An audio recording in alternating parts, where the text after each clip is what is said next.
Қайырлы күн достар, бүгін сіздермен пісіруді қажет етпейтін, тез дайындалатын, өте дәмді салаттың рецептісімен бөлісемін. Бізге қажетті осы ингредиенттер ғана және майонез қажет. Ингредиенттердің барлығын дәл видеода кесеміз. Колбасаны қалың етіп турамаймыз, осылай турасаңыздар жеткілікті.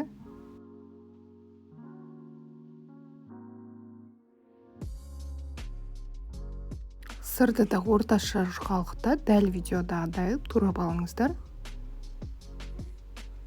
Бұл өте тойымды салат. Мен черри қызанағын пайдаландым. Сіздер күнделікті қолданып жүрген қызанақтарыңызды пайдалансаңыздар да болады.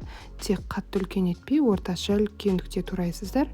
Ал черри қызанағы болса, осылай екіге бөлген жеткілікті.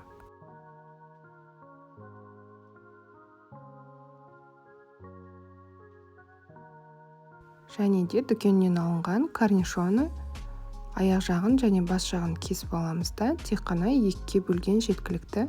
Салатта өте әдемі көрінеді. Қатты майдалап жіберсеңіздер, онша болмай қалады деп ойлаймын. Сондықтан екіге бөле берген дұрысырақ.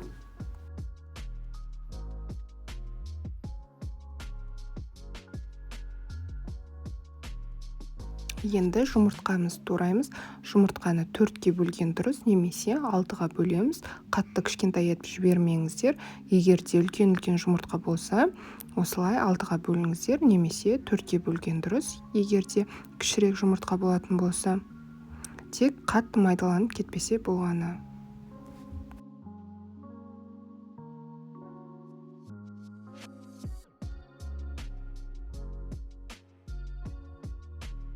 Ең соңғысы салат жапырағы жақсылап жуылуы тиіс.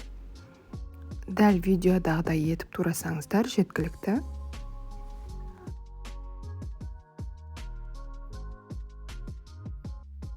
Туралған ингредиенттердің бетіне майонезімізді саламыз.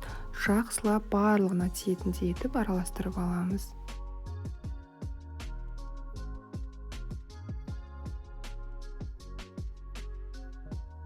Үлкендеу тарелкаға барлығын бірденнен салдым. Сіздер орташа немесе кішірек тарелкадан 3 бөлікке бөліп салсаңыздар болады. Бетін сәндеу үшін және де бір ерекше дәм беріп тұру үшін чечилді пайдаландым. Барынша майда етіп осылай тарқатып аламыз.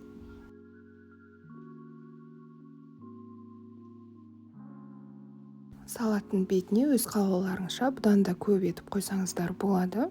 Өте тойымды, мерекелік дастарханда өте жақсы өтетін, бірденнен адам көзі түсетін салаттың түрі. Міндетті түрде жасап көріңіздер, және де маған тіркелуді ұмытпаңыздар. Ас болсын, сау болыңыздар.